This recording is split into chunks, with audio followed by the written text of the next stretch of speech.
Hi everybody, welcome back to the channel as we continue our week through the Marvel Legends Fantastic Four First Steps figures. Today we're going to be taking a look at the guy who puts fantastic in Mr. Fantastic, the Fantastic Four leader himself, Reed Richards.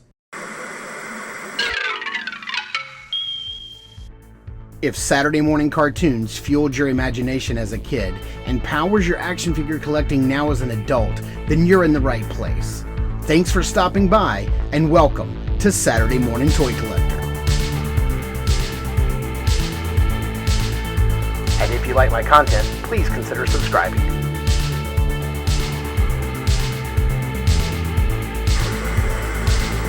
Articulated Empire is your newest online retailer for shopping for your favorite figures and toy lines like Mythic Legions, Savage Crucible, and Animal Warriors of the Kingdom, to name a few. They ship your orders quickly and securely. Visit articulatedempire.com today and build your empire. All right, here we have a look at Mr. Fantastic's package. We do see his little icon, little curly hand right there. I mean, this is the fourth one this week, guys. We know what we're getting here with this package. A little bit of artwork there on the side. Bigger artwork on that side right there, and then full artwork there on the back. It would have been nice to see him use his powers on the back, maybe some stretchy arms or one circling behind him. Anyway, it is what it is. Let's get this guy opened up and check out just how bendy these arms actually are. All right, first off, taking a look at the hands that come on him in the package, we do have this grasping hand, which I love, horizontal hinge, and then we just have like a relaxed palm hand on a horizontal hinge. And thank goodness there's no trigger fingers. Man, I get so tired of that with Hasbro.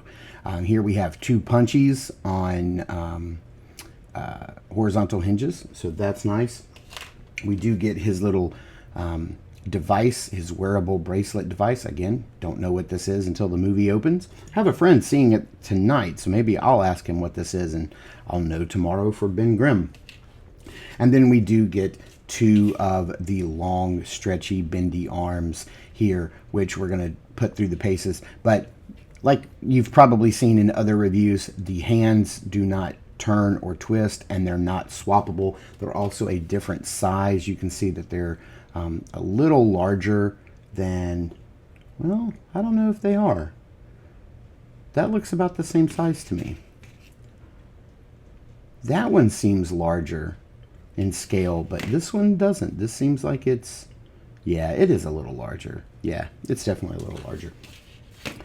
We do have the sculpted and painted wearable device here on this arm, and again, it doesn't, stretch or bend or do anything at all.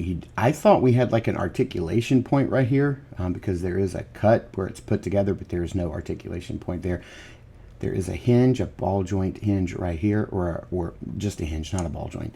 And then the arms are as straight as they'll ever be, because once you bend them, you'll never get them back straight again.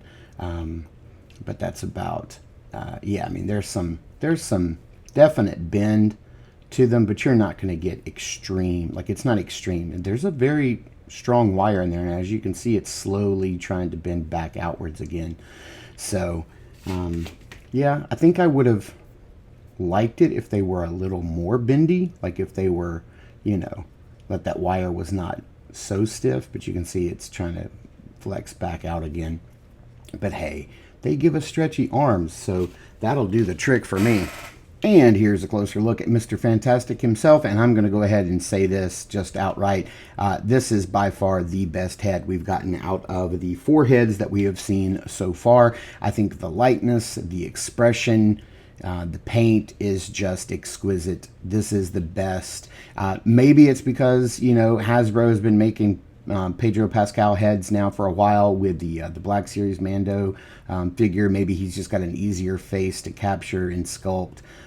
Or maybe they saved the best for Mr. Fantastic, the leader of the team. Who knows what the reason is, but it does look great. I think the likeness is spot on. Even his beard is raised, like right there. I don't know if you can see that, but there's a little raise in the plastic. So that beard is even sculpted, not just painted on, and that looks really, really good. Man, yeah. Would have been nice to see a wash on the hair or maybe a dry brush, but hey, it is what it is, and it looks fantastic. Of course I had to say it. As far as articulation goes, he can look up that far, look down that far, which is great. It's on a double hinge joint here, so is it? Nope, just one, but it is a disc and a hinge and a ball inside the head, and he can get a lot of range of motion there. Arms can go up, hit that T-pose, no problem. We'll be swapping those arms out here in a minute. Arms can go all the way around. Bicep swivel, double jointed pinless arms. I'm not even engaging that upper joint. There we go. Can bend that far. It does have that weird flatness on the elbow that happens with those. We have a hinge and swivel on the hand. Wearable devices on this side. We do have that upper torso diaphragm joint. Lots of bobble there. Full rotation at the waist. Legs can go forward about that far. Out to the side that far. Back about that far. We do have that nice hidden. They put a seam right there, looks like. So like nice hidden thigh cut. And then double jointed pinless knees. No boot cut again. And then hinge and forward facing pin, and that double paint, that dual layer of paint of blue and black on the boots. Nice little detail here, little silver accents. I don't see any little black hits of buttons or zippers on his costume. Nice little detail on the belt. You can really tell that Hasbro did kind of go all out with the little extra paint hits. Maybe that's because they got lucky in that they can mold all of the blue and everything in the plastic color, and so they could splurge a little more. Maybe they get a little more budget for these big, huge Marvel tentpole movies. Arms pop out very easy. That's really cool. And then these just pop in. But because of that swap in, pop in joint, you're not going to get any kind of like butterfly or anything like that. And then that's what the arms look like when, again, they can go out, hit that, go all the way around, and then let's pop this one on. I kind of wish all of the Marvel Legend arms would pop out this easy for like popping and swapping. That'd be kind of cool. Yeah, can you rotate the whole arm since you can't get rotation? There you go. Yeah, you kind of can. And boy, that's a lot of fun. That's an adequate amount of arm stretch, I feel. And I'm kind of glad they didn't do anything with the legs or anything like that, or the neck, or, maybe an elongated torso could have been cool, but yeah, who knows? Marvel's not going to splurge too much. But yeah, you can get him in a pretty decent pose. Yeah, this guy's a lot of fun.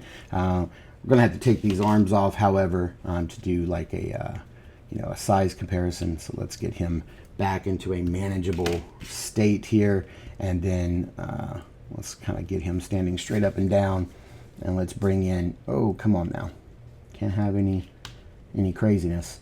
And then let's bring in his brother-in-law, Johnny. They're standing about the same height. And then, I still have Sue's, I almost said Elastigirl. I don't know why I said that. I guess I'm thinking about Mr. Fantastic's arms. But there is Sue. Johnny's standing, looks like a hair taller than Mr. Fantastic, but boy, they look great together, as I knew they would. Man, I love the differentiation in the costumes as well. So, yeah, let's get this guy up on the rotating base and give our final thoughts. I kind of felt like going into this new Fantastic Four movie, the person that I was, the character that I was most excited to see on screen was going to be the Thing, because I think, for the first time, this is the first time we're getting the Thing like fully CG, right? The way he should look without, somebody in a prosthetic costume, which they've always done before. But honestly, I'm really looking forward to seeing Mr. Fantastic in action, because he has one of those powers that is just, could potentially be very silly on screen in live action. And, from the few small, quick glimpses we've seen of him using his powers in the, few clips and trailers that have been out already, it looks kind of spectacular. And I am really hoping that there's at least one scene where he gets to really showcase his stretchy ability and see what that looks like on screen, and where it's not played for like comedic effect or anything. But yeah, I can't wait to see him on screen. He's probably the thing I'm looking forward to the most in this movie, is just seeing how that's going to work. And then, of course, seeing, Galactus on screen for the, first time for real. But yeah, this figure is great. It is everything that I was hoping it would be. And the thing tomorrow has got a huge shoes to fill. Some stretchy shoes to fill, because I'm kind of leaning towards this being my favorite figure from the wave so far. But you guys let me know in the comments down below what you think is your favorite figure from the wave so far that you've seen, or maybe that you've already got in hand. Let me know in the comments down below. Thank you guys so much for tuning in and watching. I super appreciate it. Please continue to check us out over at Instagram at Saturday Morning Toy Collector. I am your Saturday Morning Toy Collector, Mark, and I'll see you in the toy aisles.